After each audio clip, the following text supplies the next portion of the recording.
Let's get some perspective now on what the Chavez passing means. His death means. Congressman Ed Royce is the chairman of the House Foreign Affairs Committee. He joins us here on set. Mr. Chairman, thank you. First, your reaction to all of this. Well, it's a blow to socialism. It's also potentially a blow to Iran, because Hugo Chavez used that position to help Iran skirt sanctions, used his position as dictator in Venezuela. He had essentially become a dictator by scrapping the Constitution, by seizing assets, by seizing the means of communication. But what's interesting now is even under this Constitution, elections have to be held in 30 days. He lost narrowly to a very popular governor who will now challenge his vice president, who doesn't have the same, shall we say, persona as Hugo Chavez had. Yeah, how much do you know? There's a real opportunity. How much do you know about Vice President Maduro? Well, Vice President Maduro, he does not elicit, shall we say, the same level of enthusiasm on the street.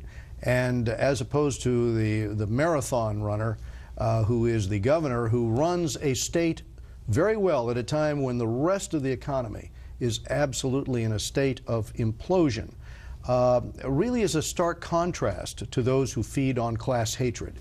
And I think offers a real optimism, a real hope. And the fact that he came so close in the last election, despite the attempts to skew that election, I think really put in play now, at least in the next 30 days, a real opportunity for Venezuela. There have been some bright spots in Latin America economically. Venezuela is not one of them. What do you think this means for U.S.-Venezuelan relationship, potentially, and also for the region, what it means strategically? A blow for Ecuador, a blow for the government, the socialist government in Ecuador, in Bolivia, and in Cuba. And a real possibility that there can be a different model, a model based on what we see in Colombia today, where you see tremendous opportunity, economic growth, prosperity created. And it is now, I think, that people, in the absence of Hugo Chavez, will begin to compare their situation and how much ground they've lost compared to what they're seeing in their neighboring state in Colombia.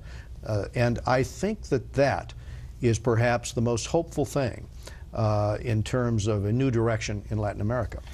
Steve mentioned it, Ed mentioned it. It's the country with the largest oil reserves in the world. Secretary Clinton, when she was Secretary of State, called it dirty oil.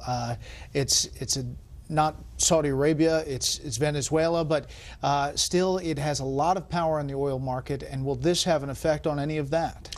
Well, I think, again, it was so badly managed over the last decade. If a competent government comes into power, and if that oil is on the world market instead of used for all of the skullduggery that Chavez attempted to use it for, I think it will bring more abundance into the market. Certainly, the fields will be far more productive without Chavez there and without his micromanagement of what used to be a fairly efficient operation for the oil fields in Venezuela. So I think it's a positive all the way around in that sense. Yeah, at the bottom of the hour, we're going to check in live in